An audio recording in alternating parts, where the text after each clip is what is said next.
दोस्तों आज इस वीडियो में देखने वाले हैं कि अगर आप फ़ोनपे के यूज़र हैं और फ़ोनपे के अंदर म्यूचुअल फंड स्टार्ट करना चाहते हैं तो कैसे कर सकते हैं। इस वीडियो में हम पूरी डिटेल में बात करेंगे। वीडियो थोड़ा सा लंबा हो सकता है मगर वीडियो को जरूर लास्ट तक देखें ताकि आपको कुछ समझ में आए। तो देखिए यहाँ पे सबसे पहले हम क्या करते हैं, फ़ोनपे एप्लीकेशन को हम ओपन कर लेते हैं। किसी चीज़ को करने के लिए अगर कोई एप्लीकेशन आप ओपन करते हैं तो सबसे पहले उसका अपडेट चेक कर लीजिएगा कि अपडेट मांग रहा है क्या। क्या होता है कि अपडेट करने से अगर अपडेट नहीं रहता तो पेमेंट वेमेंट का मसला कभी कभी बन जाता है, इसलिए जो है ना हमेशा अपडेट ज़रूर चेक करिएगा। तो फ़ोनपे यहाँ पर लिख के हम पहले अपडेट चेक कर लेते हैं। फ़ोनपे लिखा, फ़ोनपे का अपडेट चेक कर लेते हैं।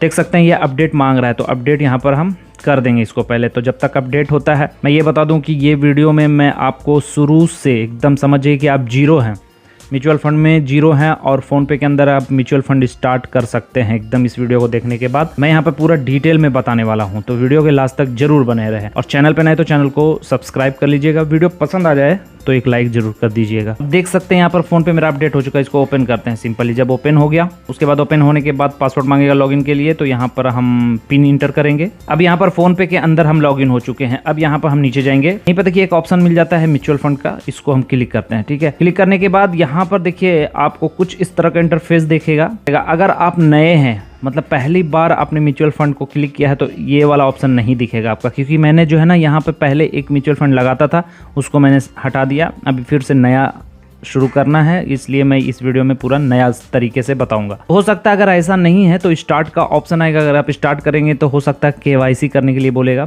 तो आप आधार कार्ड से केवाईसी कर सकते हैं। वहाँ पे कोई और पैन कार्ड भी डाल दीजिएगा तो हो जाएगा। वो एक सिंपल सा स्टेप है, उसमें मैं वीडियो में उतना खींचने वाला नहीं हूँ।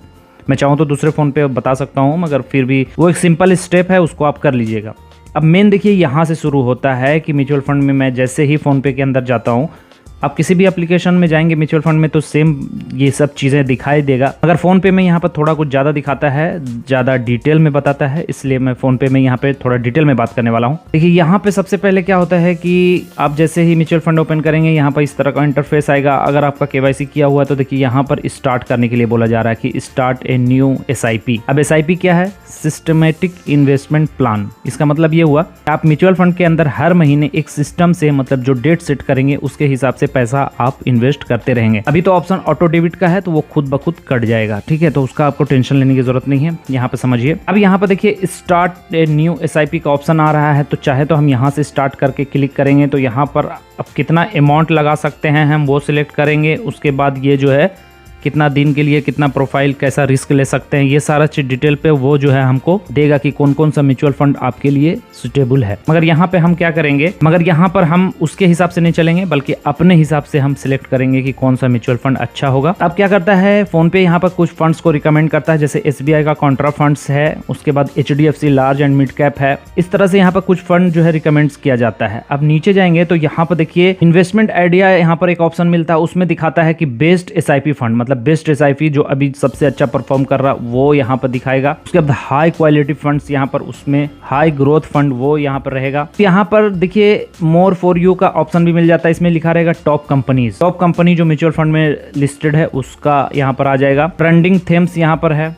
उसके बाद टैक्स सेवर जिसमें ज्यादा आप टैक्स बचा सकते हैं उस म्यूचुअल फंड को यहाँ पर शो किया जाएगा। यहाँ पर न्यू फंड्स ऑफरिंग का भी ऑप्शन मिलता है, जैसे NFO यहाँ पर बोला जाता है। जैसे अगर आप शेयर मार्केट में इन्वेस्ट रहते हैं तो वहाँ पर IPO निकलता है, कोई भी नया शेयर आता है तो उसको IPO बोलते हैं। उसी तरह से म्यूचुअल फंड कुछ नया आता है तो NFO कहलाता है, तो वही NFO यहाँ पर है। म्यूचुअल फंड में ना 3 तरह का मेन जो है फंड्स होता है, जैसे लार्ज कैप, मिड कैप और स्मॉल कैप। तो इसी को जो है कैटेगराइज किया गया है यहाँ पर कि देखिए लार्ज कैप है, लार्ज एंड मिड कैप है, मिड कैप है, स्मॉल कैप है, इंडेक्स फंड है, फ्लेक्सी कैप है और इसी तरह से गोल्ड फंड वगैरह है। तो देखिए यहाँ पे मैं अगर आप बिगनर हैं तो मैं आपको सलाह दूंगा कि अगर आप छोटा अमाउंट लगाते हैं आप अभी रिस्क ले सकते हैं। लार्ज कैप म्यूचुअल फंड में क्या होता है कि आपका जो है प्रॉफिट कम होता है उसमें मगर लॉस भी कम होने का चांसेस रहता है। इसी तरह से मिड कैप में एवरेज है और इसी तरह से स्मॉल कैप में क्या होता है कि रिस्क प्रोफाइल ज्यादा है मगर रिटर्न भी ज्यादा मिलने का चांसेस रहते हैं। तो हम यहाँ पर ना अभी स्मॉल कैप का रिकमेंड करें, क्योंकि अगर आप बिगनर हैं तो देखिए आप जो है रिस्क ले सकते हैं। तो देखिए स्मॉल कैप में आप किसी भी फंड को चूज कर सकते हैं, कोई रिकमेंडेशन यहाँ पे नहीं है। आप अपने हिसाब से अगर लॉन्ग टर्म जाते हैं तो सबसे बेस्ट है कि आप जो है इंडेक्स फंड में लगा लें, लार्ज कैप में लगा लें अगर लॉन्ग टर्म के लिए जाते हैं। ऐसे तो शेयर मार्केट हो या म्यूचुअल फंड हो, आपको लॉन्ग टर्म के बारे में ही सोचना चाहिए।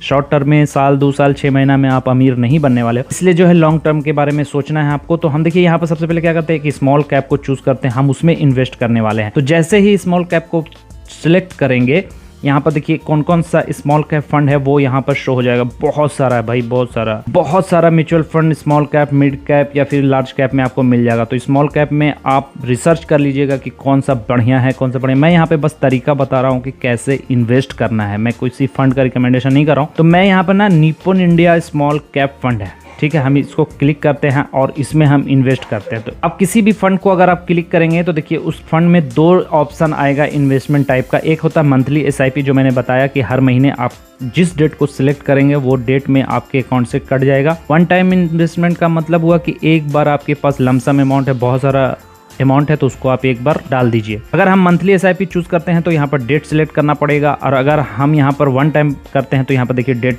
सिलेक्ट करने की जरूरत नहीं है, क्योंकि हम यहाँ पर एक बार इन्वेस्ट कर रहे हैं। तो हम यहाँ पर मंथली एसआईपी को सिलेक्ट करेंगे। मंथली एसआईपी को सिलेक्ट किया, उसके बाद यहाँ पर डेट सिलेक्ट करेंगे, किस डेट को मेरा अमाउंट यहाँ पे कटना चाहिए। तो मान लीजिए हम यहाँ पे 5 तारीख को ही रहने देते हैं। उसके बाद यहाँ पर इन्वेस्टमेंट अमाउंट सिलेक्ट करना होता है कि इन्वेस्टमेंट अमाउंट कितना रखना चाहिए। आप अपने हिसाब से देख लेंगे, जैसे यहाँ पर मिनिमम जो है 100 रुपया है, हर फंड का अलग अलग रहता है, ठीक है। तो यहाँ पर हम जैसे मान लीजिए कि यहाँ पे हम 5,000 रुपया इन्वेस्ट करना चाहते हैं हर महीने, तो 5,000 रुपया हम यहाँ पर सिलेक्ट करेंगे, ठीक है। 5,000 रुपया हम यहाँ पर हर महीने सिलेक्ट कर दिया। अब यहाँ पर मैंने सारा चीज डाल दिया है, मंथली एसआईपी, डेट सिलेक्ट कर दिया, अमाउंट डाल दिया। इन्वेस्ट नाउ का ऑप्शन है, उसको क्लिक करेंगे तो हो सकता है आपका यहाँ पर नॉमिनी डालने के लिए ऑप्शन आया, तो आप नॉमिनी डाल दीजिएगा। अब देखिए ओटीपी आया, ओटीपी ऑटो फिल हो गया। अब यहाँ पर देखिए एसआईपी किस अकाउंट से आपको कटवाना है वो यहाँ पर ई मैंडेट का ऑप्शन आ जाएगा, मतलब कहाँ से आपका हर महीने कटना चाहिए। तो यहाँ पर ऑप्शन दिया रहेगा, आप चाहे तो यहाँ से चेंज वाला ऑप्शन पर क्लिक करके कोई दूसरा अकाउंट भी अगर आपके फोन पे में है तो उसको आप सिलेक्ट कर सकते हैं, अदरवाइज हम तो यही वाला रहने देते हैं। उसके बाद नीचे ये ऑप्शन है, उसको क्लिक कर देते हैं। तो जैसे ही क्लिक करेंगे तो अभी जितना अमाउंट आप लगाए उतना कट जाएगा। यहाँ पर एम पिन डालना होगा, पहले यहाँ पर एम पिन डालना होगा। एम पिन डाल के इस वाले ऑप्शन को क्लिक करेंगे तो यहाँ पर जितना अमाउंट अभी लगाया मैंने वो अमाउंट कट जाएगा। उसके बाद जो डेट सिलेक्ट किया है नेक्स्ट मंथ, उसी डेट को हर महीना जितना मेरा एसआईपी अमाउंट है वो अमाउंट यहाँ से कट जाएगा। तो अभी देख सकते हैं यहाँ पर पेमेंट सक्सेसफुल हो गया है 5,000 रुपया। अब यहाँ पर देख सकते हैं मेरा म्यूचुअल फंड यहाँ पर न्यू एसआईपी मैंने स्टार्ट कर दिया है। अभी ये अपडेट नहीं होगा, कम से कम 24 आवर 48 आवर्स का टाइम लगता है वो अपडेट होने में, तो आपको इंतज़ार कर लेना चाहिए। तो इस तरह से गाइज आप म्यूचुअल फंड में इन्वेस्ट कर सकते हैं फ़ोन पे के अंदर। बहुत आसान तरीका है। कभी भी किसी भी म्यूचुअल फंड को आप इन्वेस्ट करें तो पहले मार्केट रिसर्च कर ले कि कौन सा म्यूचुअल फंड बढ़िया है आपके हिसाब से। आप अगर ज़्यादा रिस्क लेना चाहते हैं तो स्मॉल कैप चूज कर सकते हैं। एवरेज में तो आप सबसे अच्छा जो है इंडेक्स फंड में लगाइए, लार्ज कैप में लगाइए। तो मैंने बस यहाँ पर तरीका बताया कि आप म्यूचुअल फंड में कैसे इन्वेस्ट कर सकते हैं फ़ोन पे के अंदर। तो उम्मीद करते हैं कि वीडियो आपको पसंद आएगा। वीडियो पसंद आए तो एक लाइक जरूर करिएगा। चैनल पे नहीं तो चैनल को सब्सक्राइब करिएगा। Thank you.